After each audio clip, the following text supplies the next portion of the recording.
Isabelle Autissier, bonsoir. Vous êtes Bonsoir. navigatrice, vous êtes présidente du WWF France et vous sortez en ce jeudi 8 juin, qui est la journée mondiale des océans, une étude sur la pollution des océans. Isabelle Autissier, avant de parler de cette étude, je voudrais qu'on voit ensemble ces images terribles qui ont été... Voilà, ça se passe sur l'île d'Anderson, qui est une île perdue. Perdu, hein, Plus de vraiment. 5000 km au milieu du Pacifique, 5000 km de tout lieu d'habitation. Et voilà ce que une mission scientifique a découvert sur cette île. Qu'est-ce que c'est que ce plastique? Alors attendez, j'ai les chiffres, 671 morceaux de plastique au mètre carré, c'est un record mondial. Au mètre carré, bien sûr. Ben, qu'est-ce que c'est que ce plastique? C'est nous. C'est nous de partout qui balançons soit dans les rivières, soit par terre, soit c'est des résidus industriels, soit ce plastique, il a bien été fabriqué à un moment donné pour nous. On le voit là, on voit des sacs, on voit des jouets, on voit Et il se retrouve des brosses à dents. Il se retrouve sur une île déserte où il n'y a pas d'hommes. Oui, mais parce qu'il y a les courants marins. Et que ce qui va des fleuves à la côte, 80% de la pollution marine, elle vient de la terre, d'accord? Donc ce qui vient de la terre, ça contamine d'abord évidemment le littoral, les côtes près de la terre, et après tout ça est emmené par les courants marins, mais le plastique ça flotte, et ça flotte pendant très longtemps. Ça finit un jour par couler, ce qui n'est pas mieux parce que ça va après salir les fonds marins. Mais ça flotte très longtemps, donc ça se balade au gré des courants, il leur faut quelques mois, ces plastiques, pour arriver comme ça un peu partout. L'ensemble de l'océan mondial, qu'on aille en Arctique, qu'on aille au fin fond de l'Antarctique ou n'importe où, l'ensemble de l'océan mondial est quand même contaminé. Isabelle Autissier, on a beaucoup parlé de ce 7e continent de plastique. On dit qu'au milieu du Pacifique aussi, il y a des continents comme ça de plastique.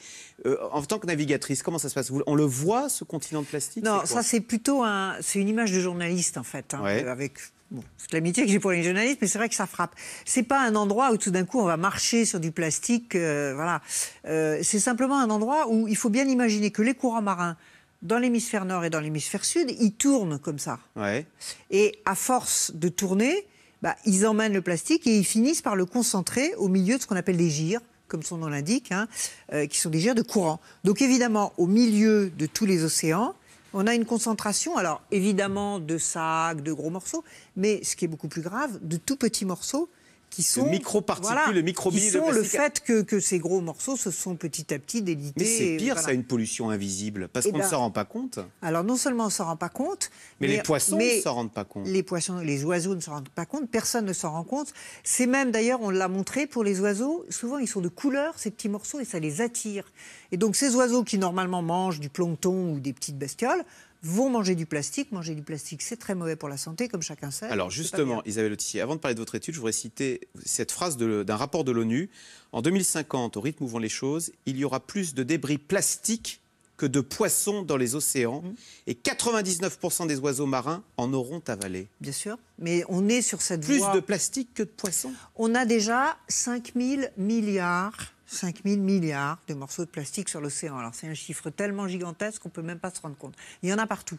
Donc évidemment, déjà, les oiseaux sont contaminés. Déjà, les poissons que nous mangeons sont contaminés. Le sel de mer est contaminé. Une marque de sel sur deux, ce sel de mer avec lequel on saupoudre nos aliments, contient du plastique. Donc nous sommes déjà en train de saupoudrer sur notre cuisine des morceaux de plastique. Donc il entre dans la chaîne alimentaire. Ça veut dire que nous-mêmes, nous ingérons maintenant dans notre chaîne, dans notre chair, nous avons du plastique qui est en train... que nous avons mangé avec des poissons contaminés, avec des coquillages contaminés, avec du sel contaminé. Et c'est grave? C'est grave? Ah ben c'est pas bien de manger du plastique, c'est pas bon pour la santé. Les plastiques, c'est très souvent ce qu'on appelle des perturbateurs endocriniens.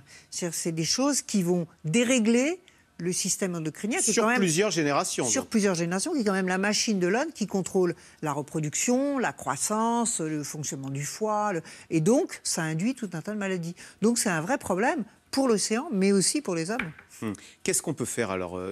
On recycle le plastique, mais on ne le recycle pas assez. J'ai vu ce chiffre, il n'y a que 14% du plastique qui est recyclé. Mais on le recycle absolument pas assez. Donc là, il faut faire un effort, il faut installer plus de systèmes, il faut former plus les gens. Il faut avoir... En aval, dans la chaîne de retraitement du plastique, des utilisations plus importantes. Il faut nettoyer nos cours d'eau, nos littorales, pas seulement en France, évidemment, mais partout dans le monde. Il faut aider les pays qui n'ont pas les moyens à le faire. Et surtout, il faut changer, il faut arrêter d'utiliser du plastique. Ou alors, il faut utiliser des plastiques biodégradables. Par exemple, des plastiques, alors on les appelle plastiques, mais des bioplastiques qui sont faits avec de l'amidon de maïs. À ce moment-là, quand ça se dégrade, ça refait comme du maïs, on va dire, comme des composants du maïs, ce qui n'est pas du tout toxique et pas dangereux. Donc l'interdiction des sacs plastiques en Europe va dans le bon sens. Absolument. On va interdire bientôt, je l'ai vu en 2020, les gobelets en plastique aussi. Voilà, il faut 4 milliards 700 millions de gobelets en France chaque année. Incroyable, Ouais, incroyable. Vous voyez l'influence qu'on peut avoir. Mais je vois que le Maroc va interdire les sacs plastiques, que d'autres pays sont en train de le faire. Pourquoi, question toute bête, puisque maintenant on en a mis plein dans les océans, on ne peut pas les ramasser tout ce plastique? Je ne sais pas si on peut tamiser les océans pour enlever des petits morceaux qui font 2 ou 3 mm de taille. On peut évidemment... Ils vont rester dans les océans pendant combien de temps? Ça se finit par... C'est en général minimum de l'ordre de 500 ans. Ah oui, bon. Et il y a une partie qui coule, donc qui va aller infester et salir les fonds marins. Donc, quels sont les océans ou les mers les plus pollués, les plus touchés par ce plastique? Alors, je pense que le hit parade, malheureusement, c'est la Méditerranée. Pourquoi? Parce qu'il y a 500 millions de personnes qui vivent sur les bords de la Méditerranée. Et c'est une mer très fermée, dont les eaux ne se renouvellent qu'en un siècle. Il faut un siècle pour que l'ensemble des eaux, par le petit détroit de Gibraltar, que l'ensemble des eaux soient nettoyées. Donc, du coup, on a une accumulation et on a comme une cuvette.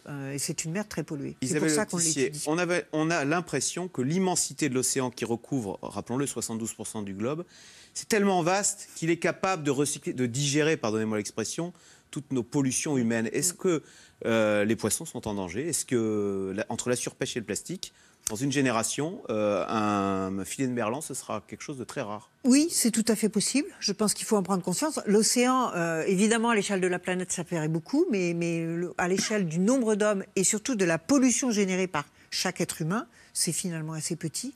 Donc oui, nous sommes en train de polluer. Oui, cette pollution va décimer... Par exemple, si ça perturbe la reproduction des animaux, ça veut dire que dans une génération, tous les 3 ou 4 ans à peu près, pour les poissons que vous évoquez, on va avoir des problèmes de reproduction, on aura moins d'animaux. Ou on va avoir que des mâles ou que des femelles, donc ça va plus marcher. C'est déjà le cas, vous avez fait une étude.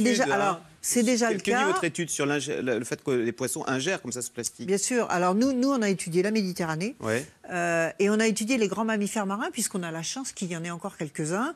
Il y a même une aire protégée qui s'appelle Pélagos, qui est une sorte de sanctuaire pour mammifères marins. Eh bien, ces animaux sont extrêmement contaminés par des perturbateurs endocriniens qui viennent de la pollution. Alors là, pour le coup, beaucoup de la pollution de la chimie pour l'agriculture. Des médicaments, de la chimie agricole, de tout ce qu'on met sur les champs. Mais aussi, donc, de ces phtalates. Et les phtalates, c'est caractéristique des sacs en plastique, mais ce que je disais, des brosses à dents, des crèmes solaires dans lesquelles on met des phtalates, de certains produits de beauté, de tout un tas de choses. On retrouve ces produits plastifiants dans des milliers de choses de la vie courante. Donc, il faut travailler avec les industriels pour que petit à petit, ils utilisent d'autres produits, ils utilisent d'autres choses. Et puis nous, en tant que citoyens, qui aimons bien la Méditerranée, qui aimons bien la mer, il faut qu'on fasse attention à ce qu'on achète.